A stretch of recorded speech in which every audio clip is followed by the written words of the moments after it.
উড়তে দিয়েছিলাম, কিন্তু সে আর ফিরে আসেনি।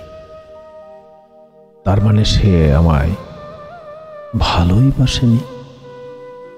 সত্যিই যদি ভালোবাসতো তবে হুটহাট করে একদিন ফিরে আসতো, কিন্তু আসেনি। আমাকে ছাড়াই তার এখন দিনগুলো ভালোই কাটে।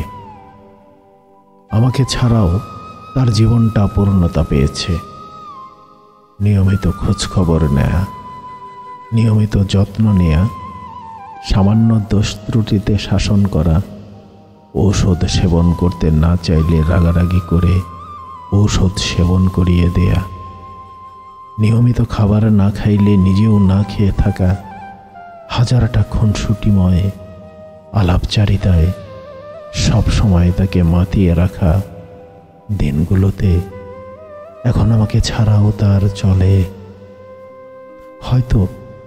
হয়তো আমার চাইতেও অনেক অনেক বেশি ভালোবাসার মতো মানুষ পেয়ে গেছে সে। আমাকে ছাড়াও যার দিনগুলো ভালো কাটে, তাকে ছাড়াও আমার দিনগুলো ভালোভাবে কাটিয়ে দেওয়া উচিত নয় কি? মাঝে মাঝে খুব বিষণ্ণ লাগে, নিজেকে অসংখ্য প্রশ্নে জর্জরিত করে ফেলি, এমনকি নিজের উপর প্রচণ্ড অত্যাচারও করি। কিন্তু লাভটা কোথায়? আর ওই সব প্রশ্নের উত্তরই বা কি? সর্বমূলে তো ওই একটাই উত্তর, যে তোমাকে ছেড়ে গেছে তাকে তুমিও চিরতরে ছেড়ে দাও। যে তোমাকে ছাড়াই ভালো আছে তাকে ছাড়াও তুমি ভালো থাকতে শেখো। নিজেকে নতুন রূপে উপস্থাপন করো। নিজের আত্মাটাকে কষ্ট না দিয়ে শান্তি দিতে শেখো।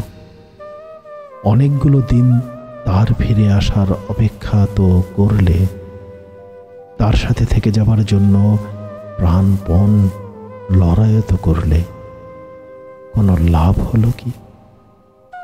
ব্যাপারটা হচ্ছে, আমরা যাকে ভালোবাসি তাকে পুরোটাই দিয়ে ভালোবাসি, তার মাঝে নিজের পুরো অস্তিত্বটাকে জমা রাখি। আর সবসময় এটাই ভাবি, মানুষটাকে ছাড়া বেঁচে থাকা মোটেও সম্ভব নয়। বাঁচতে হলে একসাথে বাঁচব, মরতে হলে একসাথেই মরব।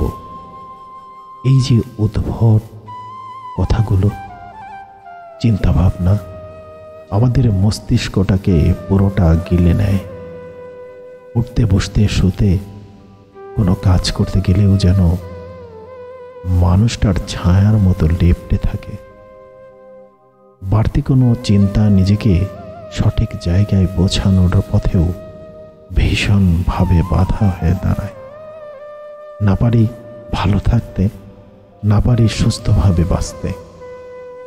সত্যি বলতে, মানুষটা আমাদের কেউ নয়, কোনোদিনও কেউ ছিল না, ভবিষ্যতে কেউ হবেও না। শুধু শুধু একটা স্বার্থপর বেঈমান মানুষের জন্য নিজেকে কেন খারাপ রাখতে যাব? নিজের ভাবনাগুলো আসলে বদলানোর দরকার। নিজেকে কারো জীবনের সাথে পুরোটা লেপটানোর থেকে বিরত থাকা দরকার। আমাকে ছাড়াই যার দিন চলে যায়, তাকেও ছাড়া আমার দিনগুলো কেটে যাক। যারা ঠকায় তারা কখনো ঠকে না, এটাই আমাদের ধারণা। প্রকৃতি বলে, আমি কিন্তু প্রতিদান দিতে ভুলি না। যারা ঠিক যেভাবে অন্যজনকে ঠকায়, তারাও ঠিক একইভাবে অন্যের কাছে ঠকে যায়। ঠকালে ঠকতেও হয়। এসব শুনলেই হাসি পায়। নিয়তি সব হিসেব নিকাশ করাই গন্ডায় চুকায়। পুরোটা না হলেও 1/3 হিসেব এই দুনিয়াতেই মেটায়। বাকি হিসাব তোলা থাকে ওই দুনিয়ার খাতায়। কাউকে ঠকানোর আগে তাই একবার অন্তত ভাবুন, কতটা সহ্য করতে পারবেন। ফিরে আসলে দ্বিগুণ। প্রকৃতি কখনোই প্রতিদান দিতে ভোলে না।